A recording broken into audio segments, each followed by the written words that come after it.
And that's what is so annoying to so many people. We're actually going to see that the root of the problem here is multiple, but it's a spiritual problem and it's a masculinity problem. And according to Trent, the ortho bros are toxically masculine. You can't make this up because Trent, I'm not kidding, is a male feminist. In the debate with Tim Gordon, he defends earlier feminism. Voting for women is necessary and essential, according to Trent Horn. Now, being a conspiracy theorist, I don't put a whole lot of stock in voting, but I certainly don't take this ridiculous normie position that we can actually benefit from women voting when women vote for the worst stuff in massive numbers. It's a preposterous position. And I hope Trent really does debate Andrew on that topic. I hope it comes about. But you have to keep in mind, other Roman Catholics who aren't even SSPX sedevacantist trads, other Roman Catholics take huge issue with Trent over these issues. So this isn't just a ortho bro versus reasonable Trent position. Large numbers of Roman Catholics think that Trent is ridiculous on this position. This is why he has this debate with Tim Gordon on male feminism. And keep in mind, too, he debated Pearl on the same topic of defending male versions, early versions of, as a male feminist, defending the early waves of feminism. All the waves of feminism are bad because all the waves of feminism are a form of gender dysphoria. And Tim is 100% correct on that. Tim has consistently showed in older papal teaching that the popes held Tim's position. So the fact that modern Roman Catholic apologetics and lectures and talks support this idea of equal submission is preposterous. And the reason people call that out in Trent's personal life is that it shows the problem. You're just being mean. You're just attacking him. Dude, you know how many Roman Catholics have come after me and my wife for 10 years and said the worst imaginable stuff? It happens all the time. I'm not saying that's good, but I'm saying you're going to have people looking at your private life, your personal life, and they're going to see, does this match up to what you're publicly saying? You're publicly moralizing all the time. That's the thing that is so disgusting from these people. It's not that they take a moral position. It's not that they defend their positions. It's that they moralize and they constantly want to one-up you spiritually and morally, and it's nauseating because dudes know that it's just weak. It's weak sauce to constantly whine about a man saying something in a debate that hurt your feelings, to constantly say he shouldn't make jokes about fake Bishop Tilda Swinton. That's mean. Are you serious? You would rather tone police for a rabid anti-white Marxist fake bishop. He's a con man. You would rather tone police for that guy. Well, that guy deserves to be trolled. That guy deserves to be laughed at. He's a ridiculous person. And in the debate on Piers Morgan, it showed he was a ridiculous person. He's a complete idiot. But I'm actually kind of amazed that the only thing Trent found was me calling Tilda Swan, whatever. I don't even know what his name is anymore. I just think of him as Tilda Swinton, which I thought was a funny joke. And I will always troll and make ridiculous jokes like that.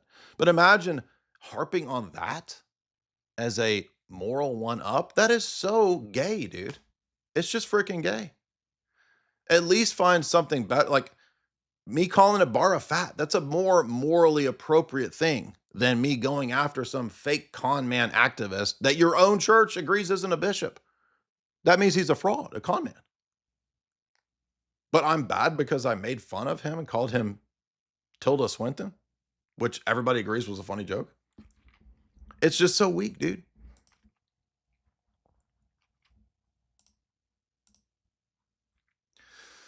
Now, I have plenty of criticisms of Pearl, but I'm going to mention just this little clip because people were not attacking Trent Horn over his wife. Now, maybe Groypers were. I didn't follow that stuff, and I didn't even talk about any of this. But I'm bringing it up because it shows the discrepancy between the things that he says male feminism will do and his own life. When his own wife disrespects him And by the way, she retires from social media after this event. Trent has a video where he tries to explain this away and say, no, she didn't cheat. Nobody says she cheated. The point was that she formed a bond with a man that was not you, and she talked about it on a podcast, which is somewhat humiliating. And they played the victim after all of this, and that deflected from a lot of these criticisms. He's not addressing the main point that people are making. Now, maybe some of these groypers were going too crazy and saying awful stuff. Yeah, but the main point is, Trent, you're moralizing, hyper moralizing constantly. And you're doing that more and more and more recently. And that's really nauseating when people don't see that in your own life. This is exactly what happened to Voice of Reason. Hyper moralizing, piety signaling nonstop. And of all people, I have many disagreements with Pearl. She can, even as an outsider to the religion, recognize that the people that constantly morally piety signal all these e-girls, they do the exact same. The e-girls, Sarah Stock, constantly moralizing about how moral she was because she was getting married. She beat everybody else. She won the contest. All the thoughts lost. And it was total hypocrisy. That's the point here, is that when you base your channel and your apologetic on the moralizing, what happened with Voice of Reason? He starts out debating debating Protestants and Orthodox on actual theological issues. Then he shifts into all about that piety signaling, baby. When you see that shift, there's usually something else going on, and it's usually a matter of time before they get exposed. So why am I saying this? You're being mean to Trent. No, I'm not being mean, because the root of the problem here is that Trent is an effeminate soy man. That's the problem. Trent cannot admit, because he's so fragile, he's so psychologically weak, to admit any theological error, any geopolitical error, any error on history or papacy in his mind would be to crack this facade. And he's wrong about all of it. He's been wrong since we had the debate on natural theology. He's wrong about the Old Testament. He's quadrupled down on Muslims, Christians, and Jews worshiping the same God. And he doesn't care about the various fallacious critiques that we made explaining how that's not possible. He doesn't even care about the quantifier shift fallacy. He just repeats the papal system as if that were an argument, to just repeat the papal doctrine. Like, people that don't believe in the papacy are not going to just buy you repeating the papal theology and the papal arguments and assertions over and over and over. We need an actual argument as to why it's the case, not just the papal positions. So why is this a root problem in the household? Saying that men need to get married. The sleeping ground is men. It's not women doing it. And I just knew, sometimes my super simp radar goes off, right? I'm like, this guy, his wife is running the relationship because of how he thinks and his super simp tendencies. This is accurate. And I'm saying this because Trent himself says, my wife chooses my friends for me. You want me to play you the video? I might have unshared it. I can't remember if I shared it or not. And this is not just, again, I'm sure a lot of people dislike Pearl. The only reason I'm playing this one is because she has the clip of the 3-hour Matt Fradd podcast, and I don't know where in that 3-hour podcast this is. And I'm certainly not going to watch a whole 3-hour podcast talking about all this nonsense. So we're going to listen just to this brief section where she discusses this, and then we're going to listen to what Dr. Jordan Peterson, who is absolutely spot on about male feminists. This is the psychology of a male feminist. Now, I think this was the guy who hosted it, Pints with Aquinas. And again, this is the challenge you get with the religious men. It's like what they have a tendency to do is they virtue signal morality. So they say, I am so moral. But how moral can you be as a man if you are afraid of your wife? Yeah, like if you fear your wife, you're officially a woman now. You have the same morals as a woman because you're going to defer to our morals. And we don't have morality. We don't have. Okay, so here we go. Hey, so I got super close to a male Let coworker. me make sure this isn't on 2X. Okay. Hey, so I got super close to a male coworker. Yeah. And I shared this testimony, and we used to do like a marriage encounter weekend, and I shared this testimony, and I got too close to him. And you start, I wouldn't say developing feelings, and Trent knows all this stuff, but I think that's how affairs happen. They happen very slowly. It's not like you just have an affair with someone. You get to know them. You're attracted to their temperament. They see the best side of you. And like Trent was very uncomfortable with it. And I was like, well, we're just friends, but he's not a jealous person at all.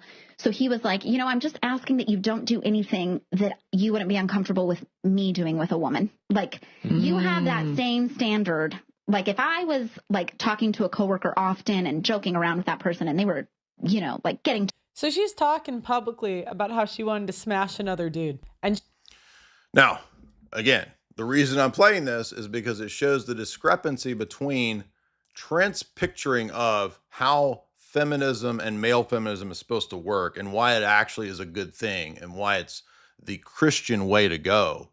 And yet in the real dynamics, what's going on, to everybody who has any sense can see, that's not how that works. Women do not respect male feminists. Women do not respect weak, simpy, effeminate men. They do not. And it eventually will make them resent the man, and they will want to find masculinity elsewhere. I don't care how Christian you want to say you are and pretend like. The reality is the biology oftentimes overrides the professed things that come out of people's mouths. Now, we're all liable to those temptations. So I'm not trying to be mean, not trying to be unfair. But Trent wants to go hard. He wants to come at me constantly now.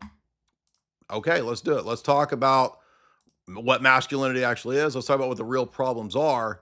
Let's talk about behavior and hypocrisy, because that's where Trent wants to go. Now, what does Jordan Peterson say about men who identify as male feminists? And Jordan Peterson, I think he's got his issues as well, but he is very perceptive and correct. And you see this in the history of many scandals.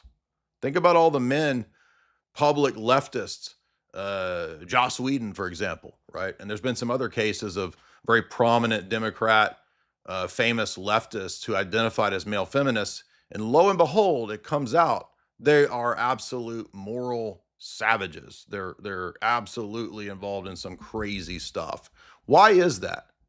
Am I saying that Trent is some crazy immoral? I don't know Trent personally, but when you get people like that, like your wife, going on podcasts and admitting things that are humiliating to the man, it's people are not wrong to say this is weird.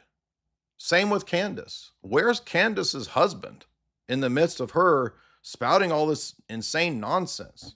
Does she not have a husband with some degree of guard and care for what his wife is saying? It's just weird. It's bizarre, right? And if Jamie went on a podcast and started talking about how she was possibly developing feelings or whatever, on the road to developing feelings, because they want to qualify this a million times, because that's what Trent does in his Cope video where he tries to explain this away. He says, my wife didn't cheat. It wasn't anything. Well, why would she say that on a podcast? It's just weird, dude. It's bizarre. And it is humiliating. And what came out of all this? Victim. Trent plays the victim, as always. It's a Roman Catholic pattern. Ibarra, Lofton, all of them, they're always victims. Never wrong, never making serious mistakes. Victims. In fact, I'm surprised Voice of Reason hasn't said that he's a victim, that the poor chicks were texting him too much, and he was the victim in this scenario.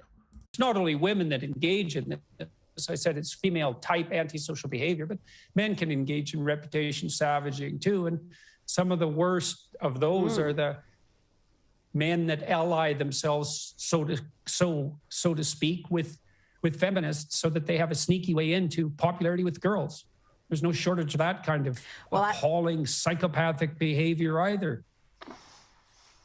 Well, yes, some of the bitchiest behaviour I've seen online is from men, and most of them identify as male feminists, but they can be quite misogynistic.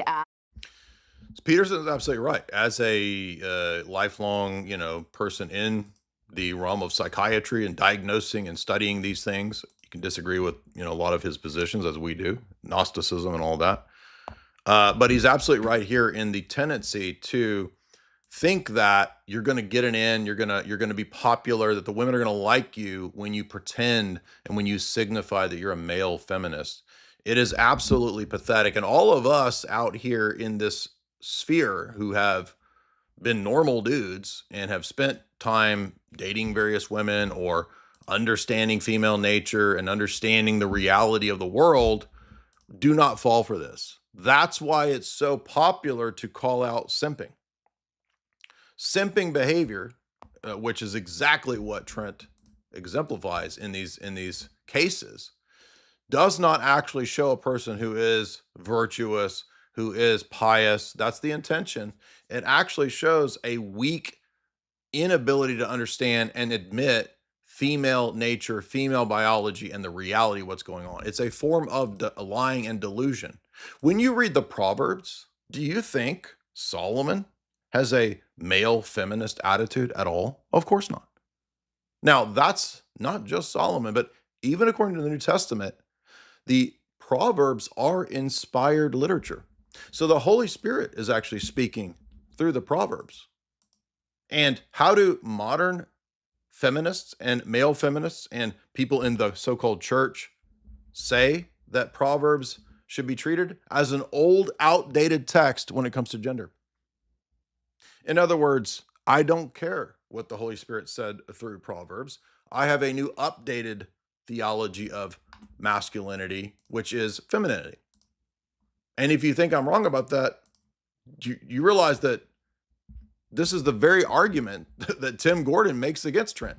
This is Tim's line of argumentation, not so much about Proverbs, but he's saying that the papal system has already stated that the attitude and the relationship between men and women is much more accurate in the ancient medieval world than the post-1960s feminist revolution and post even first wave feminist suffragette revolutions. These people all want to defend the first waves because they think that was rational, that was reasonable, and that's true male femininity, or male feminism. Male feminists are frauds, and I can tell you that 100% right away. Every dude that has good testosterone levels recognizes this simpery and this weakness. That is the root problem. It's not just going after, so you have to go after him because you don't have any arguments. We've already spent 7 years doing the arguments. What are you talking about? I've got hours. I've got at least 20 hours of video refuting point by point Trent Horn. In fact, we collated together 1 hour. We wanted to make it underneath 1 hour on the Clips channel here at Dyer Archive. 1 hour refuting every single low-tier theological argument from Trent Horn. So don't give me this nonsense. Well, you ain't got no real theology argument. You got to go after him personally. No, we never did that. Never even talked about him at any personal level until now because he's decided to do that.